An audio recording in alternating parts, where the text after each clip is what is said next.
আমি অ্যাডভোকেট গোবিন্দ প্রামাণিক, মহাসচিব, বাংলাদেশ জাতীয় হিন্দু মহাজোট।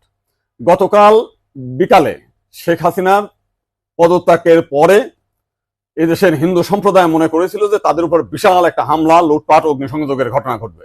কিন্তু গতকাল বিকালেই বিএনপি এবং জামাতের নেতারা তাদের নেতৃবৃন্দকে হিন্দুদের বাড়িতে হামলা, লুটপাট, অগ্নিসংযোগ যাতে না হয় এবং প্রত্যেক মন্দিরে যাতে পাহারা দেয় সেই ব্যবস্থা করার নির্দেশ দেয়। এবং গতকাল থেকে আমরা দেখেছি সেই পাহারা দিয়েছে। সাধারণভাবে হিন্দুদের উপরে বড় কোনো মন্দিরে কোনো হামলার ঘটনা ঘটে নাই। কিছু আওয়ামী লীগের হিন্দু নেতা আছে যারা বিভিন্ন সময় লম্পঝম্প করেছিল, তাদের বাড়িতে, শুধু হিন্দু বাড়ি না, মুসলিম আওয়ামী লীগ নেতাদের বাড়িতে হামলা হয়েছে, লুটপাট হয়েছে। এবং সামান্য কিছু সুযোগ সন্ধানী এলাকা ভিত্তিক তারা কিছু সামান্য মন্দিরে হামলা করেছে, সেটা ব্যাপক বিষয় না। কিন্তু আমরা দেখলাম যে ভারতের রিপাবলিক এইটাকে নিয়ে ব্যাপকভাবে রুমার ছড়াচ্ছে, নানান কিছু মিলে উদ্ভট কথাবার্তা বলছে। এবং আজকে দেখলাম শেখ হাসিনার নিয়ে তারা কাহিনী তৈরি করছে, বঙ্গবন্ধুর স্ট্যাচু মানে ভাঙছে, সেটা নিয়ে তারা খুব দুঃখে সাগরে ভাসছে।